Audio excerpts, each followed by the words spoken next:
개척교회를 시작을 하고 지금은 이제 새생명 비전 교회에서 이제 은퇴를 앞두고 있는 강준민 목사님이라고 하는 분이 있습니다. 그분의 강의를 최근에 제가 접하면서 그분이 강의를 하는 가운데 이런 말씀을 합니다.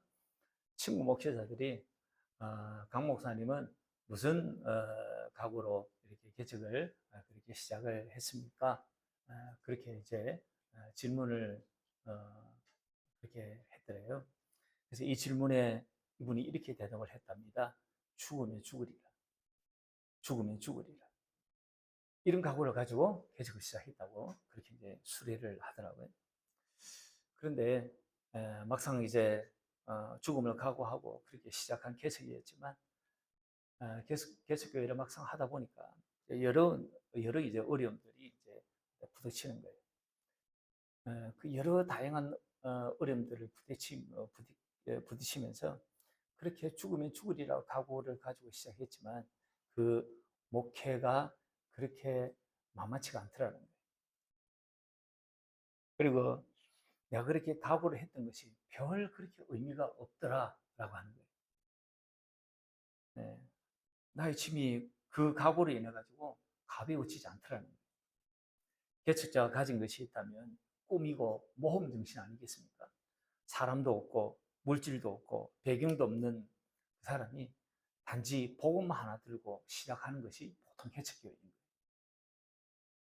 젊은 신학도나 목회자들이 볼 때는 개척자가 멋있어 보일 수도 있습니다. 그렇지만 몸만으로는 살 수 없잖아요. 고상한 뜻만으로도 살 수가 없는 게 우리의 삶 아닙니까? 꿈이란 그렇게 쉽게 성취되는 것이 아닌 거예요. 개척자의 꿈이 크면 클수록 어려움이 많다고 이분이 강의를 합니다. 꿈을 성취하기 위해서는 반드시 치루어야 할 대가가 있고 또 통과해야 할 과정이 있다고 역설을 하면서 이분이 이런 말을 했습니다.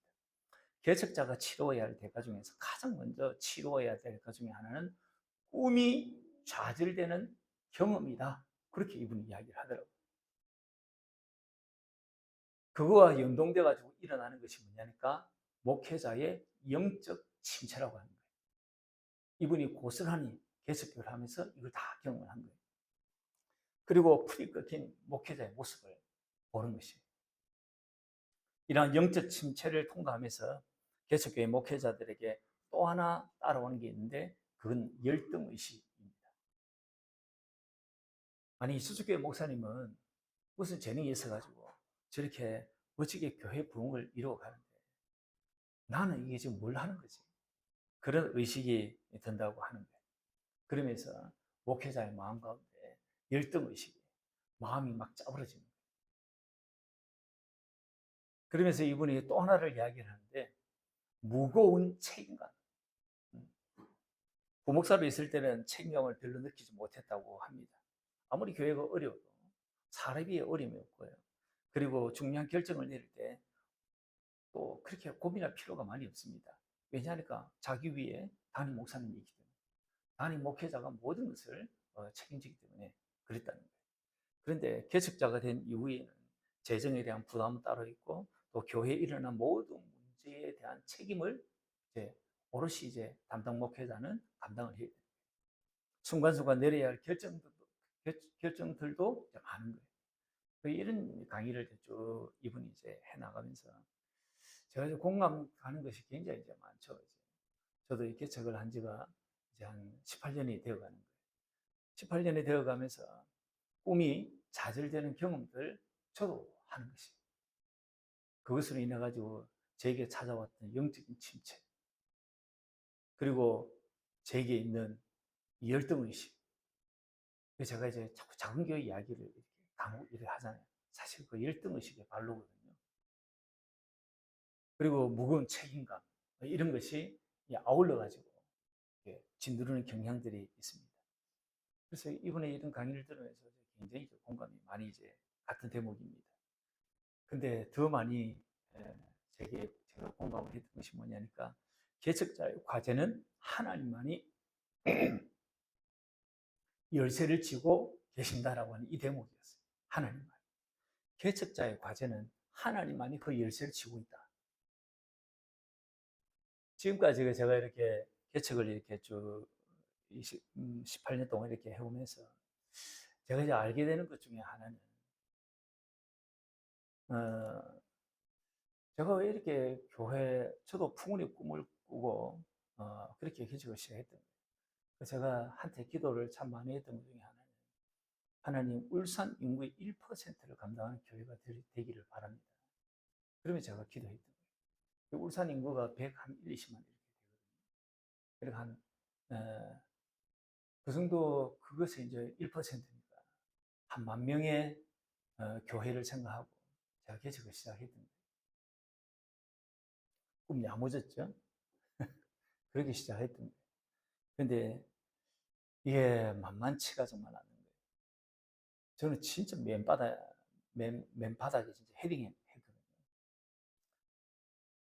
일도 없어가지고요.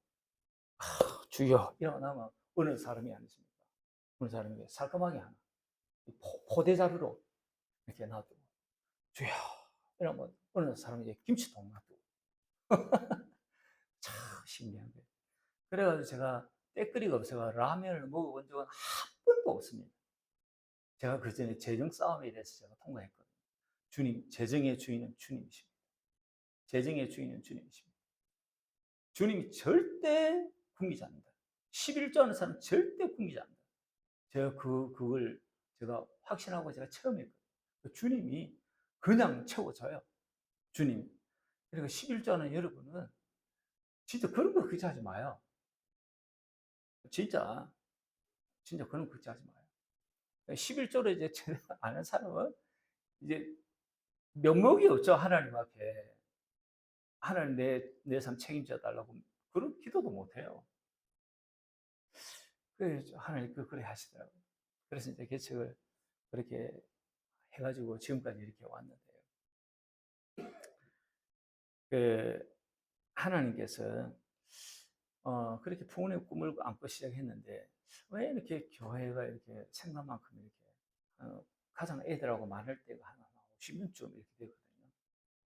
그 이후로 이렇게 교회가 또 안 되고 또 사람들이 대단한 문제로 성도들을 흩어지고 뭐 그런 게 아니더라고요. 제 원인이 가장 많죠. 이제 그런 이유들로 다 이렇게 나갔는데, 그거 보니까 왜 그랬을까? 그러면서 막 영적 침체도 막 겪고 막 사람이 싫은 거예요. 사람이. 진짜 사람이 싫은 거예요. 저는 예수 안 믿어봤기 때문에, 여러분은 예수 안 믿어본 적이 없는 분 있죠? 저는 예수도 안 믿어본 적이 있기 때문에. 그래서 예수 안 믿는 사람은 소위 어리라고 하는 것이 있어요. 그래서 딱 수가 틀리면 그냥 술 한잔 하는 것이. 야, 이 새끼 나와. 술 한잔 하자. 그래서 술 한잔 딱 하고 딱 깨비는 거예요. 근데 예수 믿는 사람들은 말짱한 정신 가지고, 아유, 그렇게 안 하더라고요. 그냥 뭐다 원수 맺고 틀어져 버리더라고요. 그래서, 야, 진짜 신기하다. 예수 믿으면서 신기하다. 제가 참 많이 이렇게 했는데, 그런 과정을 겪으면서 지금 제가 이렇게 많이 확신하는 것 중에 하나는 주님께서 복음을 깨닫게 하셨구나. 그걸 깨닫게 하시려고 주님께서 이렇게 하셨구나. 제가 만약에 바닥을 길지 않았습니다. 제가 만약에 정말 교회가 뭐 자꾸 잘 돼가지고 제가 기도했던 1%가 되었다면 제가 바빠가지고 제가 말씀 앞에 주님 앞에 기도한 시간이 굉장히 짧았을 거라 생각합니다. 그래서 지금 제가 한 5, 6년, 한 7, 8년 전부터 제가 복음을 깨달은 게 너무 감사한 거예요. 복음을 깨달은 거죠. 그래서 지금 전하는 이 복음, 이 말씀들이 다 복음이에요. 제 설교와 다른 분의 설교를 아무리 한국 교회에서 날고 기는 사람이 설교하는 그 설교와 제 설교를 이렇게 딱 보면요, 약간 틀려요. 약간.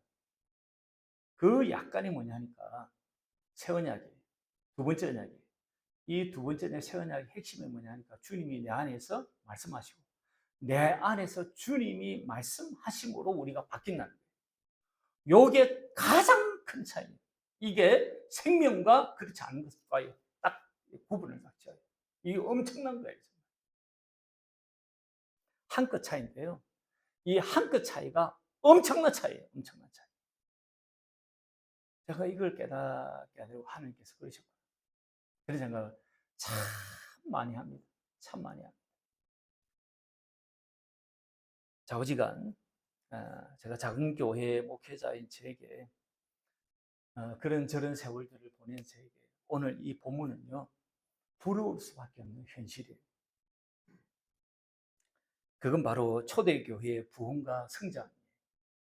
잠시 한번 확인해 보겠습니다. 이 부흥의 모습 중에 하나는요, 43절에 나와 있는 사람들이 주님을 경외한 거예요. 교회와 하나님을 향한 경이로움을 사도행전의 이 교회를 보면서 세상 사람들이 느끼고 있습니다. 그리고 또 하나 더 있습니다. 43절의 여전히 보면 기사와 표적이 많이 일어난 거예요. 성령의 기적의 역사들이 계속해서 일어났던 것이에요. 그리고 또 하나 보시죠. 44절, 46절을 보니까 연합을 잘 이루었던 거예요. 46절을 보니까 마음을 같이 하여. 모두가 마음을 같이 했던 것이에요. 이건요, 주님을 머리로 삼지 않으면 절대로 하나 되지 않습니다. 부부지간에도 몸 섞었다 해가지고 하나 되는 게 아니에요. 불행이 어디서 옵니까? 하나 되지 못해가지고 불행이 오는 거예요. 남편 생각, 아내 생각이 다른 거예요. 그래가지고 찢고 뽑고 싸우는 거예요. 대단한 문제로 또 그렇게 하는 것도 아니에요. 자그마한 문제로 섭섭해가지고 찢고 뽑고 막 피 터지게 싸우는 것이에요. 그게 불행의 굉장히 중요한 요소입니다. 그리고 또 하나가 45절에 있습니다. 서로의 필요를 나누는 사랑을 실천하는 이 공동체예요. 그리고 46절에는 보니까 또 모이기를 힘썼던 거예요. 모이기를 힘썼던 거예요. 성전에 모이는 것과 집에 모이는 것들을 힘썼던 거예요. 소위 교회와 집에서 열심히 모였던 거예요. 그리고 또 하나가 있습니다. 47절을 보니까 예배가 굉장히 역동적이었습니다. 그리고 또 하나를 보겠습니다. 사회로부터 신뢰를 얻습니다. 그게 47절에도 나오는 거예요. 그리고 마지막에 또 47절을 볼 수 있죠. 교회가 힘차게 부흥을 했던 것입니다. 구원을 받는 자가 계속해서 더해져 갔던 것입니다. 구원받는 자가. 교회에 오면 다 구원받는 것처럼 보이잖아요. 아니에요. 이런 쭉 과정들을 거쳐가지고 교회 안에 예수 믿는 자들이 구원을 받는 놀라운 일들이 일어났던 것입니다. 이런 부흥과 성장을 보면 현대 교회를 목회하는 저에게 이런 사도행전 이 예루살렘 교회 제가 막 벤치마킹을 하고 싶은 거예요. 더군다나 여기에 수고와 애씀들이 많이 있었겠죠. 그러나 그것을 압도할 만한 복음의 놀라운 기쁨들이 이 사도행전 교회에 있었던 거예요. 그런데 이런 부흥과 성장을 이룰 수 있었던 원인이 있습니다. 한글 성경에는 43절 앞에 한번 보시죠. 43절 앞에 동그라미 있죠. 다른 접속사가 없는 거예요. 그런데 원문에는 접속사가 43절 앞에 하나 있습니다. 그게 뭐냐니까 그랬더니라고 하는 접속사가 번역하면서 빠뜨렸습니다. 그랬더니 그러니까 43절 이야기의 부흥과 성장은 결과이고요. 원인이 그 앞에 나와 있는 거예요. 43절부터는요. 부흥과 성장은 결과고요. 원인이 42절에 나와 있는 거예요. 세 가지가 나와 있습니다. 오늘 그걸 좀 보고자 하는 거예요. 첫째는 보니까 42절을 보니까 그들이 사도의 가르침을 받았다고 말씀하고 있는 거예요. 이게 초대 예루살렘 교회가 성장하고 부흥하는 데 있어 가지고 첫 번째 요소였구나 라고 하는 거예요. 사도들이 뭘 가르쳤을까요? 그리고 이 안에 들어온 신도들, 이 안에 들어온 교회 안에 들어온 이 교인들, 이분들은 뭘 배웠을까요? 앞에 보면 나오겠죠? 앞에 보면 나옵니다. 앞부분은요, 베드로 사도의 설교입니다. 22절부터 한번 보시죠. 2장 22절부터 한번 보시면요.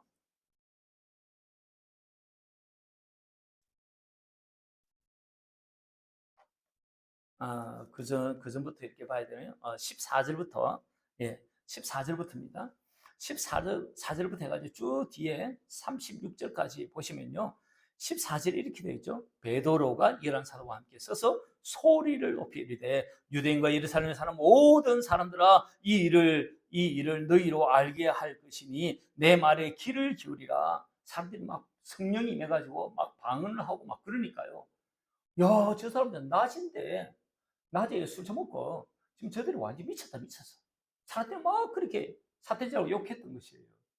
그 이야기를 들었던 베드로 사도께서 저 사람들 대낮에 술 먹고 지금 저렇게 하는 것이 아니야.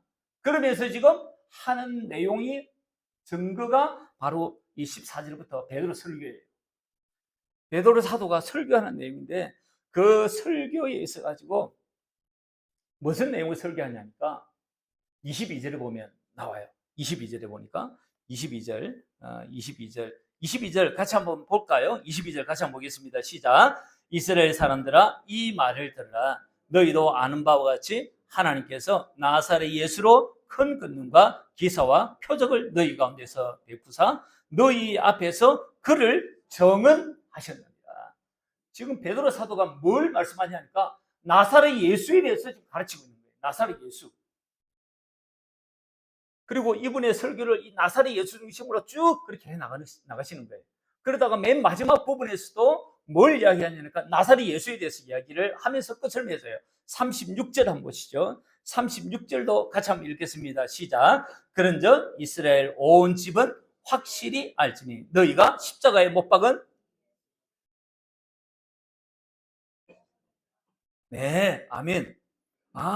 너희들이 십자가에 못 박은 그 예수를 하나님은 주님과 그리스도, 메시아, 구세주가 되게 하셨다. 이 말씀으로 이분의 설교를 끝내요.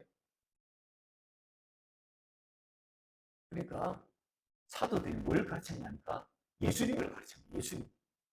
예수님.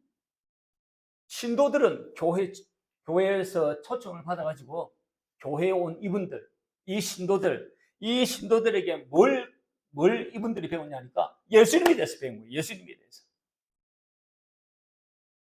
이 예수님을 왜 사도들은 가르쳤을까요? 왜 저들은 예수님을 배우게 했을까요? 저와 여러분이 다 아는 거예요. 근데 이렇게 제가 정리를 좀 해드리겠습니다. 이 예수님이 모세의 율법을 지키지 못함으로 저주 가운데 살다가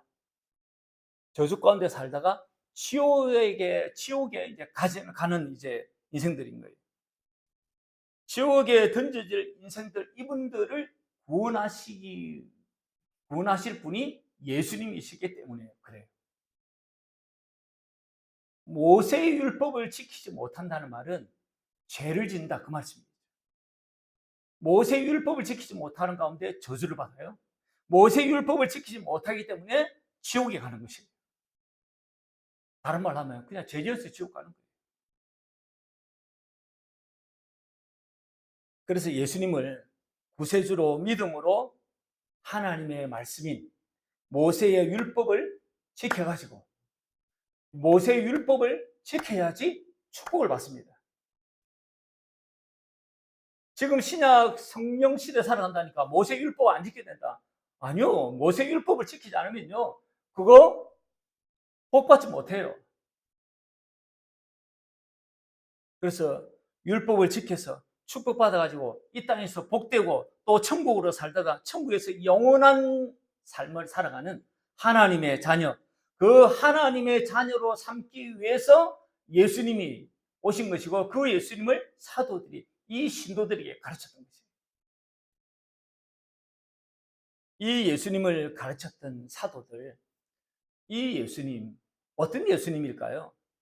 이 질문이 어떻게 들리는지 모르겠는데 이 예수님 어떤 예수님일까요? 이 예수님요? 전통이 있어요. 과거에 자기 조상 이스라엘 백성의 첫 조상이 누구냐니까 아브라함 아닙니까? 아브라함에게 약속하셨고 그 다음 조상인 이삭에게 약속하셨고 그 다음 조상인 야곱에게 약속하셨던 야곱의 이름이 또 다른 이름이 이스라엘 아닙니까? 이 이스라엘에게 약속하셨던 그 약속을 이루시는 분으로 예수님이 오신 것입니다. 사도들이 그걸 가르쳤고요. 사도들이 복음이라고 하면서 전했던 것이 바로 이걸 전했던 거예요. 아브라함, 이삭, 야곱에게, 우리의 조상들에게 약속하시던 그 약속을 이루실 분이 바로 이분 예수님이야. 그걸 복음으로 전했다고 해요. 사도행전 13장 32절, 33절 한번 보시겠습니다. 우리 같이 한번 읽어보겠습니다. 시작. 우리도 조상들에게 주신 약속을 너희에게 전파하노니 곧 하나님이 예수를 일으키사 우리 자녀들에게 이 약속을 이루게 하셨다 하니라. 우리 조상들에게, 우리 조상들은요, 아브라함, 이삭, 야곱을 이야기하는 거예요. 아브라함, 이삭, 이스라엘을 이야기하는 거예요. 그들에게 주신 약속, 그 약속을 너희에게 전파했다는 거예요. 그렇게 다른 걸 전파하는 게 아니에요. 사도들은요, 이 약속을 전파했던 것입니다. 그리고 이 약속을 이루러 오신 분이 누구냐? 바로 너희들이 십자가에 못 박아 죽인 그 예수야. 라고 이야기를 하는 거예요. 그걸 복음으로 전했던 것입니다. 아브라함에게 하신 할례 언약, 이삭에게 하신 영원한 언약, 야곱에게 하신, 이스라엘에게 했던 두 번째 언약, 그 두 번째 언약을 이루어 주실 분으로 예수님이 오신 것입니다. 그러면 사도들이 이 예수님을 가르쳤다라고 하는 거예요. 이 예수님을 사도들이, 이 신도들이 교회에 초청을 받아가지고 이 자리에 앉아있는 이 사람들에게 예수님을 가르쳤다라고 하는 것은요, 다른 말로 하면요, 이런 말이에요.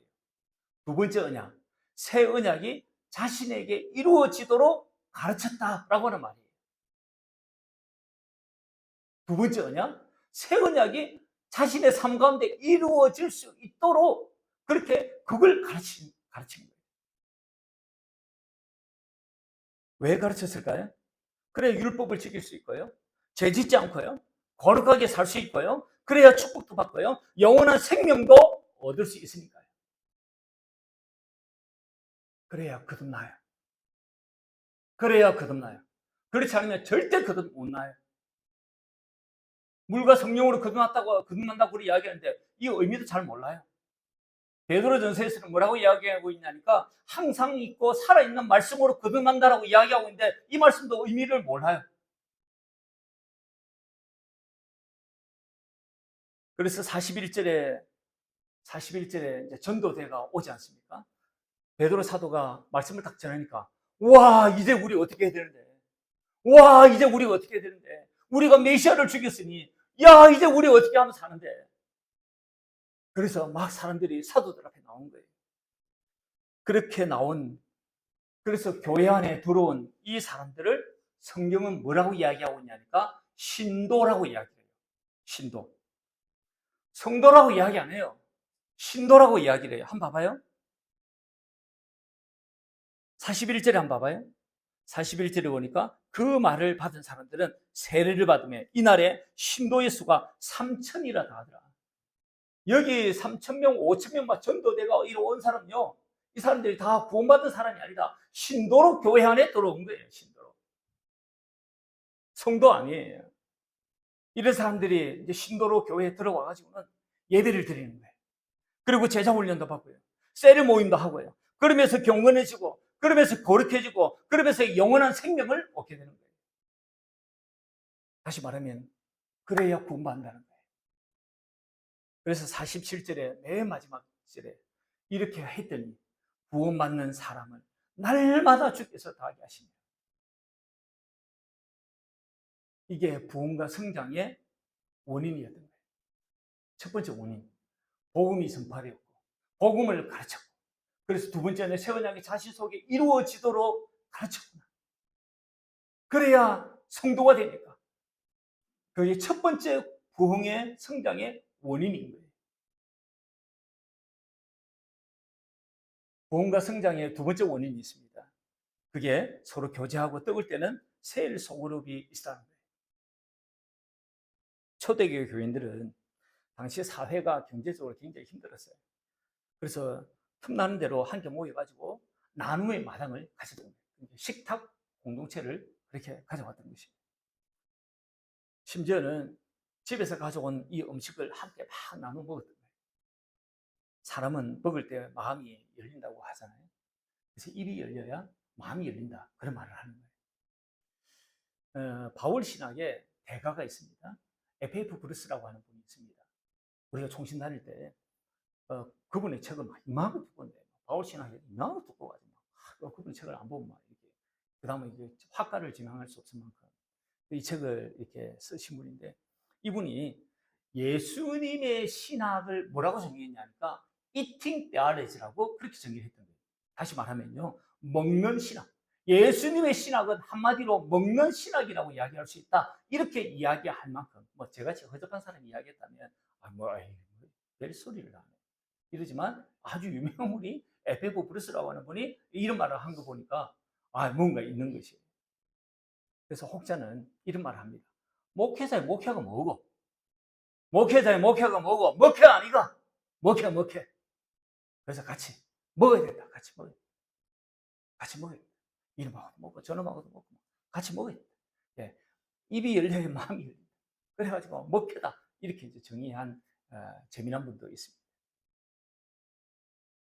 근세의 유명한 철학자인 이 마르틴 부버라고 하는 사람이 있습니다. 이 사람이 나와 너라고 하는 관계에 관한 책을 썼는데요. 거기서 말하는 세 가지 인간관계가 있다고 해요. 요거 우리 속에 아마 해당이 될 거예요. 첫 번째는 어떤 유형의 사람들이 관계를 가지냐면요. 그것과의 관계를 사람들이 가지는 유형의 사람들이 있습니다. 그러니까 인간관계를요, 마치 물건처럼 서로를 이용하다가 가치가 없어지면 버리는 관계. 살벌하죠? 이런 관계 많이들 가집니다. 그러니까 상대를 이용 가치로 보는 거예요. 이용 가치가 있다? 그러면 끼고 돌고, 없으면 탱하니 내어치는 이런 살벌한 관계. 이거 인간관계에 있는 관계예요. 그리고 또 하나의 관계는 나와 그것과의 관계라고 이분이 이야기를 했어요. 이 말은 상대방은 나를 물건처럼 대해도 나는 상대방을 끝까지 인격적으로 대해주는 거예요. 이게 나와 그것과의 관계라고 부부라고 하는 분이 이야기를 합니다. 부부라고 하는 분이 마지막으로 이야기했던 것이 뭐냐니까 나와 너의 관계를 이야기를 했어요. 내가 당신을 인격적으로 믿어주고 당신이 나를 인격적으로 대해주는 관계. 이 관계가 사람들 사이에 있다라고 이야기합니다. 여러분은 어떤 관계를 많이 맺고 살아가십니까? 나와 너와의 관계. 우리 이렇게 가져가야 하는 것이. 때로는요, 나와 그것과의 관계도 가져가야 돼요. 저 인간이 아무리 나를 이용 가치로 뭔가 생각한다 할지라도, 그것처럼 생각한지, 물건처럼 생각한다 할지라도, 나는 여전히 그 인간을 신뢰하고 인격적으로 대해주는 것. 우리 그리스도인은 그래야 될 것이에요. 아멘이시죠? 안 할 줄 알고 제가 놀랬습니다. 그러나 안 했습니까? 이 부부라고 하는 분이 이런 말을 했습니다. 서로 간에 인격적으로 대해준다고 하더라도 이 관계가 항상 유지되는 것은 아니다. 언젠가는 깨질 수밖에 없다. 이렇게 이야기를 한 거예요. 좀 충격이죠. 나와 너의 인격적인 관계 가운데서도 깨어질 위험이 사람들 안에는 반드시 있다고 하는 거예요. 그래서 우리 부부를 보면 알죠? 그렇게 좋아가지고 헤어지기 싫어가지고 띵가띵가 결혼하는 거 아닙니까? 그런데 좀 지나다 보면 2판, 4판, 공사판으로 싸우잖아요. 그죠? 안 싸웁니까? 안 싸웁니까? 아직 안 싸우지. 아직 안 싸워요. 저는 싸우거든요. 2판, 4판, 공사판으로 싸우는 거예요. 사람의 관계라고 하는 것이. 내 부부가 그 정도라면, 우리 부부가 그렇다면, 모든 인간관계는요, 두말할 필요도 없어요. 반드시요. 반드시 저 인간을 내가 진짜 이럴 때가 있습니다. 그래서 이분이 이야기하기를 중간에 촉매제가 있어야 한다. 이분이 이야기합니다. 그래서 그 촉매제를 이분이 뭐라고 명명했냐니까 영원한 너, 영원한 너라고 하는 존재가 있습니다. 너와 나의 관계 가운데서도 서로 인격으로 사귀는 가운데서도 반드시 해야 될 분인데 그분이 누구냐니까 영원한 너. 그러면서 이분이 뭐라고 이야기하냐니까 그분이 바로 예수님이다. 이렇게 이야기합니다. 그래서 우리 교제의 중심은요, 예수님입니다. 캘리포니아에 스퀘어 나무가 있습니다. 90m 정도의 높이까지 무성하게 잘 자랍니다. 근데 이 나무에 특징이 있어요. 90m니까요. 저 꽃 잘 안 보이겠죠. 그렇게 무성한 나무예요. 근데 이 고목의 특징이 있는데요. 이 정도의 높이를 가지고 있으려 하면 뭐 이렇게 뿌리가 깊이 박혀 있을 것 같잖아요. 근데 이 스퀘어 나무는요, 뿌리가 깊지 않아요. 얕아요.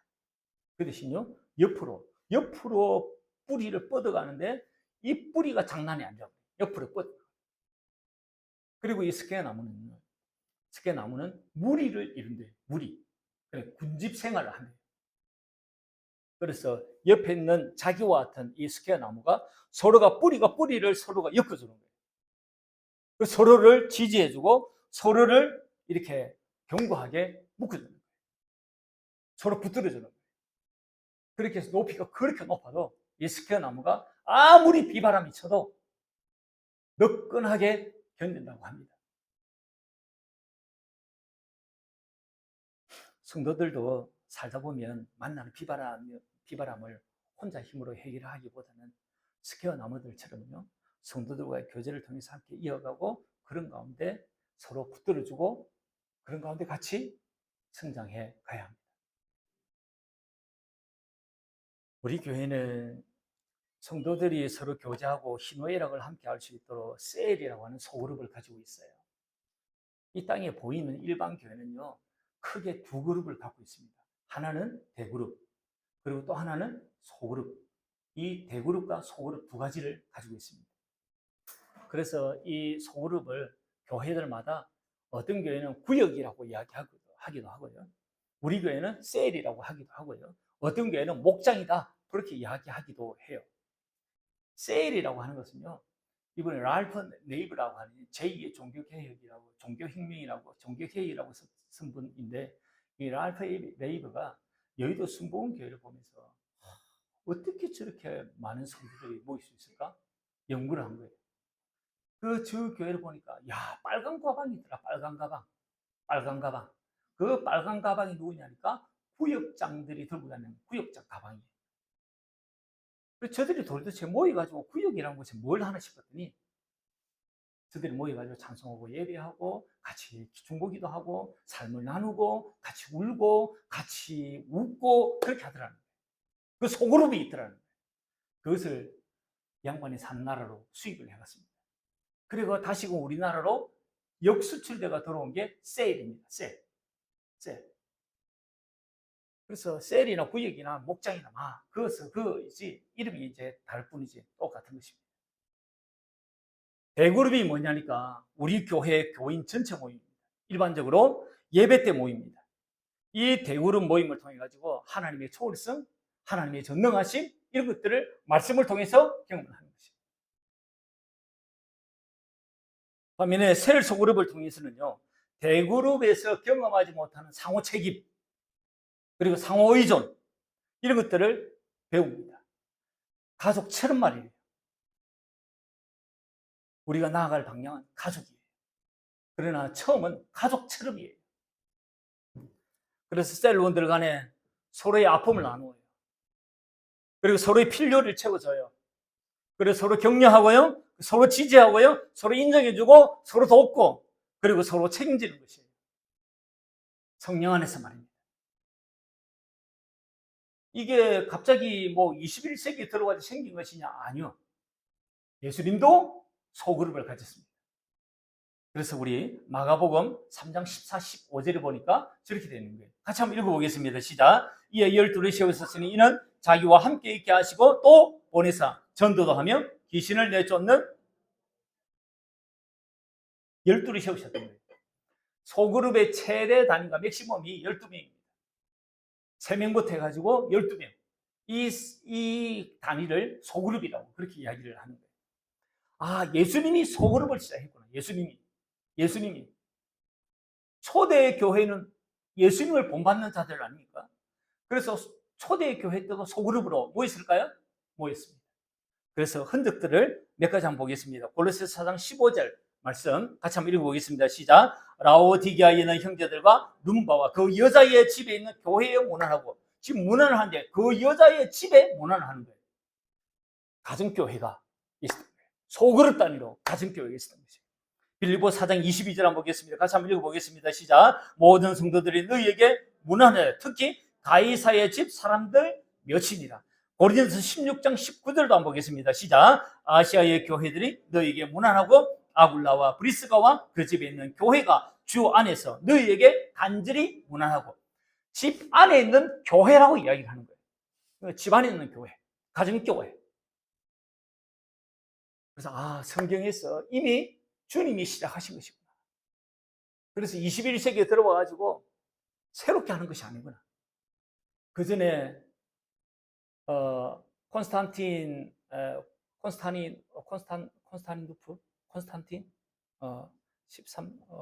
313년에 로마가 기독교를 공인할 그 전까지 계속 소그룹이 있었습니다. 소그룹이 주도하는 개혁교회였던 거예요. 그러다가 이제 로마가 이제 기독교를 공인해주고 난 다음에 그때부터 없어지기 시작한 게 뭐냐니까 소그룹이었습니다. 소그룹. 그러다가 한국교회에서 놀라운 것들을 발견한 거예요. 그래서 교회마다 구역이라고 하는 것이 있었던 거지. 그러니까 소그룹은요, 어제 오늘의 이야기가 아니고요, 교회 부흥의 핵심 구조였구나라고 하는 것을 보게 되는 대목입니다. 셀 안에 중심이 되어야 할 게 있습니다. 예수 그리스도 그분입니다. 셀 안에서 교제를 할 때는 뭔가를 나눠야 되지 않겠습니까? 남자들 같은 경우는 막 정치 이야기도 하고요. 관심사가 정치니까 정치 이야기도 하고 군대 이야기도 하고 그 다음에 사업 이야기도 하고 직장 이야기를 할 수도 있죠. 여자들 같은 경우에 드라마 이야기도 할 수 있고 이웃집 옆집 아줌마 이야기도 할 수 있고 자신 이야기도 할 수 있고 남편 이야기도 할 수 있죠. 그러나 우리가 중심이 되어야 할, 셀 안에 중심이 되어야 할 주제는요, 예수 그리스도입니다. 그래서 지난 일주일간에 하나님께서 내 삶에 베풀어 주신 은혜, 그 은혜를 셀 안에서 나누는 거예요. 그리고 주삼 노트를 한 은혜를 나누고요, 예배를 통해서 받았던 은혜들도 나누고요, 기도응답한 은혜들도 셀 안에서 나누는 것이에요. 예레미야 9장 23절 한번 보시면요, 우리가 뭘 셀 안에서 나누지 말아야 할 건지 또 뭘 나눠야 될지를 말씀을 해줘요. 같이 한번 읽어보겠습니다. 시작. 여호와께서 이와 같이 말씀하시되 지혜로운 자는 그의 지혜를 자랑하지 말라. 용사는 그의 용명을 자랑하지 말라. 부자는 그의 부함을 자랑하지 말라. 자랑하는 자는 이것으로 자랑하지. 뭘 자랑하냐면요, 그 곧 명철하여 나 하나님을 아는 것과 나 여호와는 사랑과 정의와 공의를 땅에 행하는 자인 줄 깨닫는 것이라. 나는 이 일을 기뻐하노라. 여호와의 말씀입니다. 하나님께서 기뻐하시는 것은요, 내가 어떻게 해서 하나님을 알게 되는가. 이번 주 중에 성령님께 기도했더니 성령께서 나를 성경 가운데 이끌어 가시고 예수님에 대해서 가르쳐 주시는 거예요. 그래서 그 예수님에 대해서 배운 것을, 알게 된 것을 나누는 자리가 이 자리예요. 그리고 하나님의 어떠하심, 내 삶 가운데 베푸신 하나님의 사랑과 공의와 능력이 어떠한 것을 기도응답을 통해서 받았던 거예요. 그걸 나누는 자리가 셀이에요. 셀 안에 모인데 우리 집 뭐 몇 평 아파트에 뭐 사는데 내 자식 새끼가 어떻게 잘 됐는데 내 남편이 어떻게 쭉쭉빵빵 잘 나갔는데 그거 나누는 게 아닌 것이에요.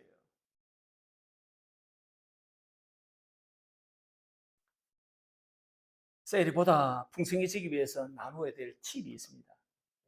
셀이 풍성해지기 위해서는요, 일주일에 한 번이 아니라 주중에 문자도 하고 전화도 하고 그렇게 하는 것이에요. 그리고 셀 안에 모일 때 가면을 벗고 솔직하게 나누는 것입니다. 제가 이렇게 신대원을 다닐 때 제가 이렇게 좋아했던 여학생이 있습니다. 그놈이 시들갑니다. 그래가지고 저하고 연결돼가지고 다방에서 만난 거예요. 다방에서 만나가지고 그래서 제가 이제 전도사니까 그이가 이제 이야기를 하면서 그이가 그때 어느 교회를 있었냐니까 버클랜드 교회라. 지금은 하나교회입니다. 그거 다닌다는 거예요. 버클랜드? 뭔 말이야? 그래서 버클랜드 출신자들이 세운 교회가 버클랜드 교회더라고요. 그 교회 굉장히 중요한 특징인데 그 안에 그 교회가 뭐냐니까 초창기 셀 모임을 하는 교회인 거예요. 그래서 셀 모임을 하는 거예요. 셀 모임. 셀 모임을 하는데 자식 다 떼놓고 타가서 맡겨놓고 그래가지고 애미들끼리 모이고 아비들끼리 모이고 그래가지고 한 뭐 두세 서너 시간 이렇게 하더라고요. 이게 그들에게는 엄청난 힘이더라라고 하는 거예요. 그래서 김우 형제 그러면서 제 이름 부르면서 셀 한번 해보라고 셀. 그 초창기 그때가 초창기였거든요. 그래서 제가 셀이라고 하는 것이 있구나. 그렇게 알은 것이. 셀. 셀 나눌 때 가면을 벗고 솔직하게 나누는 것이. 그래서 내가 이래가지고 내가 바람 피웠는데. 내가 이렇게 사기 쳤는데. 나 이렇게 개구신책했는데. 나 이렇게 개같이 살았는데. 그 이야기 나누는 것이. 이거 힘들 것 같죠? 그렇게 나눌 때 놀라운 역사들이 일어나는 것이. 가면서고 만나면요. 아무런 변화도 일어나지 않습니다. 그리고 서로 용납하고 서로 책임지는 것이. 은사 달란트를 따라서 셀 안에서 섬기는 것이. 그리고 서로 사랑하면서 기도하는 것이. 제가 이 셀을 초창기에 제가 했으면 한 10년 했습니다. 그래서 제가 이걸 엄청나게 많이 가르치고 제자 훈련을 해가지고 제자 훈련 하는데 한 2년 넘거든요. 제가 얼마나 바빴는지. 한 30명, 40명 목회를 하는데 얼마나 바쁜지. 그런데 그때 제가 줄기차게 달려왔던 거예요. 그때 제가 강의를 다, 이 부분을 다 했던 거예요. 근데 제가 번아웃 돼가지고 이보다 더 중요한 게 있다. 그게 복음인 거예요. 지금 셀의 형태는 남아있는데 많이 허물어져 있죠. 그러나 셀 안에 이런 정신을 가지고 시작했었구나. 그걸 좀 아시면 좋겠습니다. 마지막 제가 5분만 더 하겠습니다. 성도들이 기도에 전적으로 힘썼다는 거예요. 그게 42절 맨 마지막에 나온 대목이에요. 초대교회 신도들이 기도에 오로지 힘썼다라고 하는 것은요. 시간적 의미도 있을 거예요. 그러나 심적인 의미도 있을 거예요. 제가 요 앞전에 오살렘 기도원을 가드렸습니다. 아침부터 계속 기도원을 찾았습니다. 그래서 기도원을 찾을 때마다 2시간, 3시간씩 그렇게 계속 기도를 해드렸습니다. 하루에 기도를 10시간 한다는 것은요, 보통 어려운 일이 아닙니다. 금식하면요, 불이적 기도할 수 없어요. 그래서 제가 금식을 잘 못합니다. 인의를 먹고 기도를 10시간 이렇게 한다는 것이 새벽부터 밤늦게까지 해야 10시간 확보를 해요. 육체적으로 엄청 힘들어요. 그러나 여기서 지금 전적으로 기도했다라고 하는 것은 기도의 시간적인 의미를 내포하고 있는 것이에요. 기도를 많은 시간을 들여서 했겠구나라고 하는 것을 알게 돼요. 그리고 또 하나의 의미는요, 심적인 의미도 있어요. 일상의 일을 하지만 마음은 늘 이 기도 제목이 있는 것입니다. 틈날 때마다 기도하는 것이에요. 틈날 때마다 계속 기도하는 것이에요. 그래서 골로새서 2절에 보니까 뭐라고 되어 있냐니까 기도를 계속하고 기도에 감사함으로 깨어 있으라. 기도 계속하는 것이에요. 기도를 어느 정도 계속해야 되지 않을까? 데살로니가 전서 5장 17절은 뭐라고 이야기하고 있냐니까 쉬지 말고 기도하라고. 쉬지 말고 기도. 우와, 이거 어떻게 하려고? 그런데 성경은 네가 하든 말든 네가 소화를 해내든 말든 쉬지 말고 기도하라고 주님의 주문이 이것인 거예요. 그래서 혹자는 기도를 호흡에 비유를 합니다. 호흡을 멈추면 죽는 것처럼 기도를 멈추면 죽어요. 그래서 기도 멈출 수 없어요. 평상시에도 쭉 하고요. 위급할 때는 호흡을 더 많이 하듯이 기도도 위급할 때 더 자주 해야 합니다. 호흡을 저축할 수 없듯이 기도 저축할 수 없어요. 그래서 기도는요, 진행형이에요. 늘상 해야 되는 것이에요. 그리고 호흡을 누군가 대신해 줄 수 없듯이 기도요, 내가 해야 하는 것이에요. 사람이 살다 보면 인공호흡기를 낄 때가 있습니다. 그때는요, 위급할 때예요. 그 사람 곧 죽습니다. 남이 해주는 중보 기도에 도움을 받을 수는 있지만 이 사람 오래 못 갑니다. 정상인은요, 자가호흡을 하는 사람이에요. 자가호흡을 하는 사람. 자가호흡을 하듯이 기도는요, 내가 해야 하는 것이에요. 바라기로는 기도에 힘쓰시길 바랍니다. 오후에 하는 셀그룹 모임에 참여하십시오. 그리고 무엇보다도 복음을 믿으십시오. 그리고 내 안에서 두 번째 언약, 새 언약이 이루어지도록 그렇게 간절히 소망하시면 좋겠습니다. 그런 은혜가 있기를 주님의 이름으로 축원합니다.